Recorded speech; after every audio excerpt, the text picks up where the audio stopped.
नमस्ते दोस्तों। अभी तक हम पिछले वीडियोस में हार्मोन्स के बारे में बात कर रहे थे। अब मैं आपको बीच बीच में हार्मोन के साथ जेनेटिक्स के भी कुछ वीडियो अपलोड करूंगा। हार्मोन और जेनेटिक्स के बारे में भी आपको कुछ बताऊंगा। ये जेनेटिक्स का जो टॉपिक है ये बहुत ही इम्पोर्टेंट है। अगर आप CSIR नेट की प्रिपरेशन कर रहे हो या PGT की तैयारी कर रहे हो तो ये बहुत ही ज़्यादा इम्पॉर्टेंट है और इंटरेस्टिंग भी है। इसके साथ साथ BSc MSc में और जो बायोलॉजी के स्टूडेंट होते हैं 12th के, उनके लिए भी ये बहुत इम्पोर्टेंट है। तो आज मैं आपको कुछ बेसिक्स बताऊंगा जेनेटिक्स के बारे में। जेनेटिक्स है क्या? तो क्या होता है कि जितने भी लिविंग ऑर्गेनिज्म हैं वो रिप्रोडक्शन के थ्रू अपने ऑफ स्प्रिंग प्रोड्यूस करते हैं। तो जो उनके ऑफ स्प्रिंग ये जो मैकेनिज्म है, जैसे वो क्या कर रहे हैं, अपने जो ऑफ स्प्रिंग को, जब उनके ऑफ स्प्रिंग होते हैं तो वो सेम होते हैं। तो यही जो वो अपने ट्रेड्स को, अपने कैरेक्टर को ट्रांसफ़र कर रहे हैं, उस मैकेनिज्म को हम कहते हैं हेरिडिटी। क्या कहते हैं? हेरिडिटी। जिस मैकेनिज्म के थ्रू वो क्या कर रहे हैं, अपने ट्रेड्स को, पेरेंट्स अपनी ऑफ स्प्रिंग को ट्रांसफ़र कर रहे हैं, उसको हम कहते हैं हेरिडिटी। अब देखिए, एक चीज़ मैं आपको पहले बताना चाहूँगा कि जब हम जेनेटिक्स पढ़ते हैं तो आपको एक चीज़ अच्छे से ध्यान रखना पड़ेगा कि जेनेटिक्स में दो अलग अलग चीज़ें होती हैं जिनका आप कई जगह इस चीज़ को सुनोगे। सेम और आइडेंटिकल, ये दोनों अलग अलग चीज़ें हैं। इसको आप जेनेटिक्स में देखोगे। अब सेम का मतलब है एक जैसे दिख रहे हैं लेकिन पूरे तरह से एक जैसे हैं नहीं, उनमें कुछ अंतर है। जबकि आइडेंटिकल का मतलब क्या है? आइडेंटिकल मतलब 100% एक जैसे। जैसे कि दो भाई क्या हो सकते हैं, दिखने में हो सकता है एक जैसे थोड़े बहुत हो, पर क्या होगा, उनमें कुछ अंतर पाया जाएगा थोड़ा बहुत। 100% इसमें उनमें क्या होगी, मैचिंग नहीं होगी। जबकि आइडेंटिकल का मतलब है एकदम 100% मैच होता है कोई भी चीज़, उसको हम कहते हैं आइडेंटिकल। तो जब कोई पेरेंट्स क्या होते हैं, अपनी ऑफ स्प्रिंग को प्रोड्यूस करते हैं तो उनमें वेरिएशंस होता है। वो किसी भी स्पीसीज़ में, स्पीसीज़ के जो इंडिविजुअल हैं वो एक जैसे तो दिखते हैं पर उनमें भी कुछ क्या होता है, अंतर पाया जाता है। इन्हीं डिफरेंसेस को हम क्या कहते हैं, वेरिएशंस कहते हैं। इन्हीं डिफरेंसेस को हम वेरिएशन कहते हैं। मतलब एक ही स्पीसीज़ के इंडिविजुअल तो हैं लेकिन उनमें क्या है, अंतर पाया जा रहा है। जैसे ह्यूमंस में, होमोसेपियंस में, वो पेरेंट्स के जैसे पूरे नहीं है 100%, उनमें क्या है, कुछ अंतर पाया जा रहा है, जिसको हम क्या कहते हैं, वेरिएशंस। अब हेरिडिटी का मैंने आपको मतलब बताया कि वो मैकेनिज्म जिसके द्वारा क्या हो रहा है, पेरेंट्स अपनी ऑफ स्प्रिंग में अपने ट्रेड्स को क्या कर रहे हैं, ट्रांसफ़र कर रहे हैं और अपनी ऑफ स्प्रिंग प्रोड्यूस कर रहे हैं, उसको हम कह रहे हैं हेरिडिटी। और वेरिएशन मतलब कि जो उनमें थोड़ा बहुत अंतर आ जा रहा है, उन्हीं को हम वेरिएशन कह रहे हैं। तो जेनेटिक्स वो है जिसमें हम किसकी स्टडी करते हैं, हेरिडिटी की स्टडी करते हैं और इन्हीं वेरिएशंस की स्टडी करते हैं, और इसके साथ साथ उन सभी इन्वायरमेंटल फैक्टर की स्टडी भी हम इसमें करते हैं जिसके कारण ये क्या हो रहा है, इन्फ्लुएंस हो रहे हैं ये वेरिएशंस और हेरिडिटी। इन्हीं की स्टडी को हम कहेंगे जेनेटिक्स। जेनेटिक्स इसकी स्टडी है। ये जीनो वर्ड से बना है, जेनेटिक्स जीनो वर्ड से बना है जिसका मतलब होता है गिव बर्थ। गिव बर्थ जीनो वर्ड से बना है जिसका मतलब है गिव बर्थ। अब जेनेटिक्स को समझने के लिए आपको सबसे पहले, आप जब जेनेटिक्स पढ़ते हो तो आपने मेंडल का नाम सुना होगा, उनके बारे में भी मैं आपको बताना चाहूँगा। मेंडल आप तो जानते ही होंगे, मेंडल का नाम आप सभी ने लगभग सुना ही होगा कि मेंडल जो थे वो ऑस्ट्रिया के थे। वो क्या, कौन थे, एक मॉन्क थे और वो मैथमेटिकल बैकग्राउंड के थे।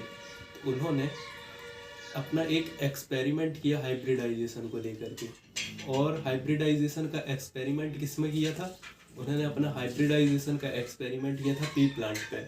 तो उनके जो डेटा थे उन्होंने उसको अपने एक जर्नल में भी पब्लिश किया। उस टाइम पे ज़्यादा लोगों ने उस पर ध्यान नहीं दिया, बाद में फिर 3 साइंटिस्ट ने उनके ऊपर ध्यान दिया। फिर बाकी लोगों ने समझा कि मतलब कि जो उनकी स्टडी थी वो कितनी ज़्यादा इम्पोर्टेंट है, इसलिए मेंडल्स को हम क्या कहते हैं, फादर ऑफ जेनेटिक्स भी कहते हैं। अब मेंडल जो थे, मेंडल ने स्टैटिस्टिकल डेटा दिया था और क्या किया था, पी प्लांट को सेलेक्ट किया था।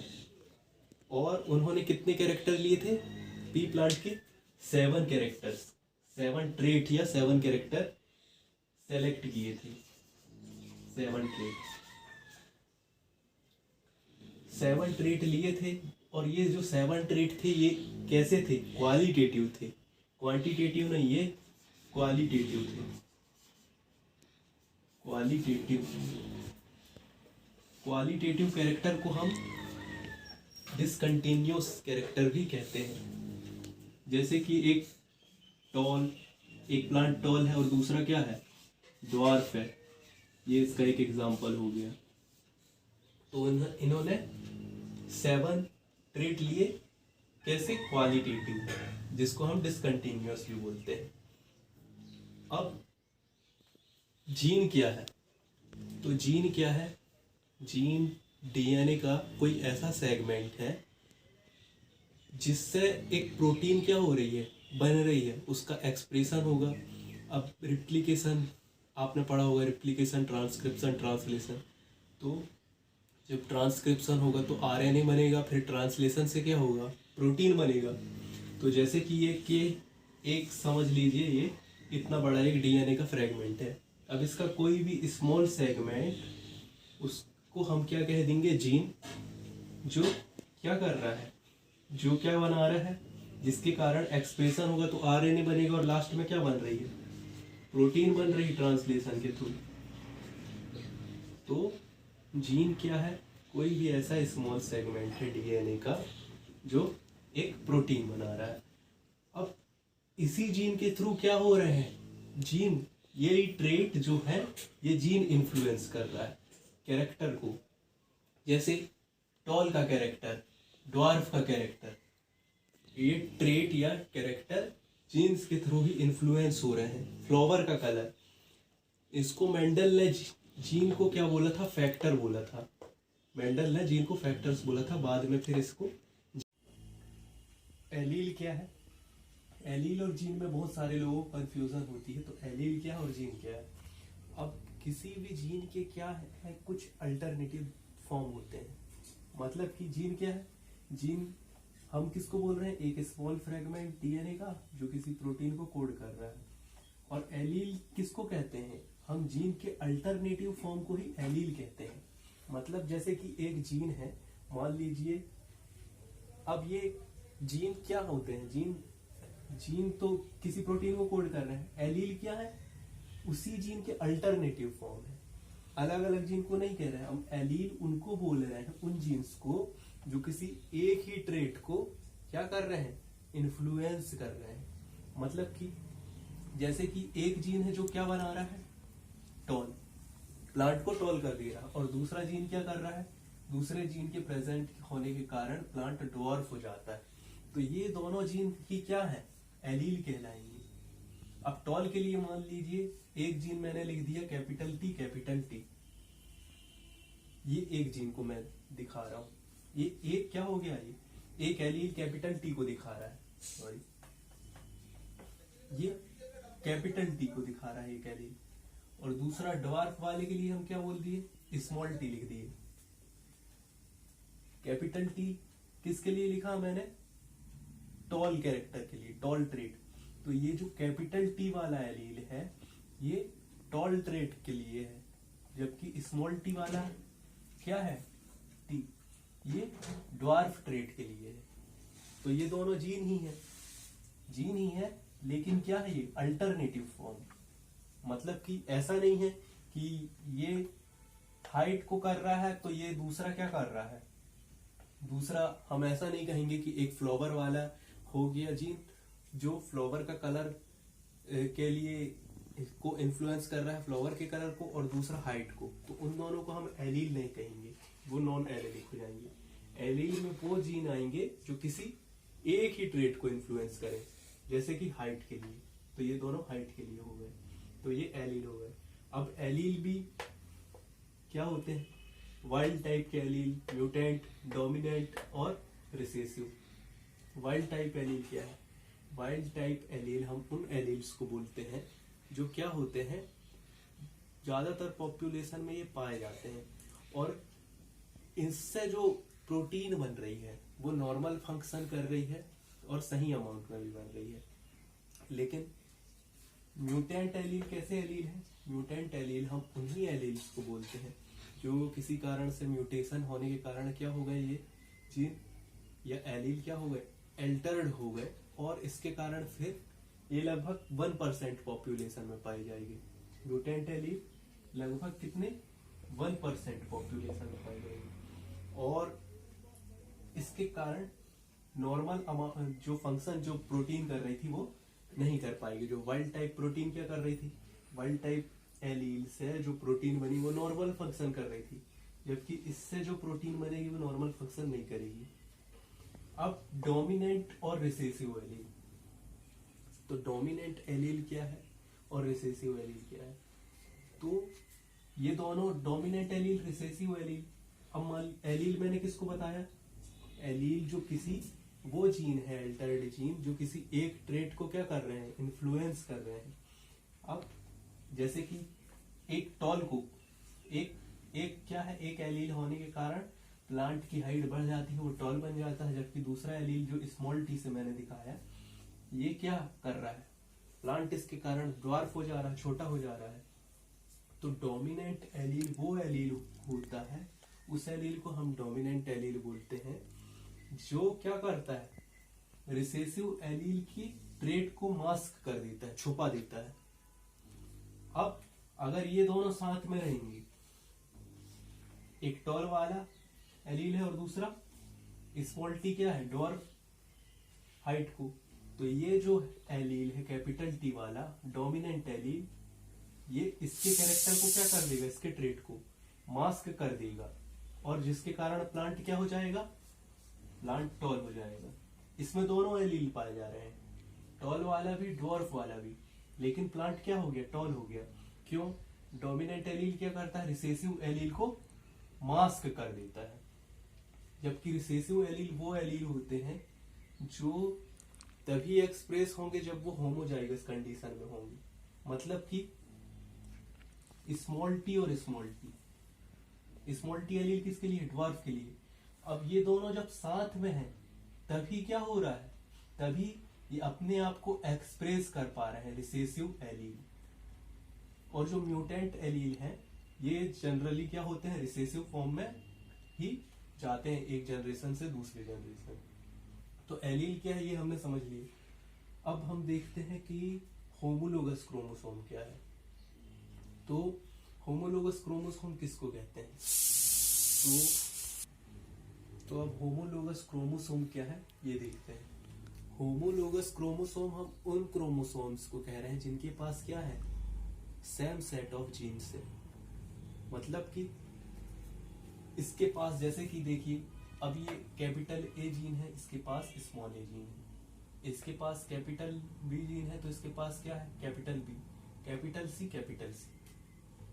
अब देखिए यहाँ पर ये होमोलोगस क्रोमोसोम इसलिए है क्योंकि इनके पास क्या है, जीन एक ही है।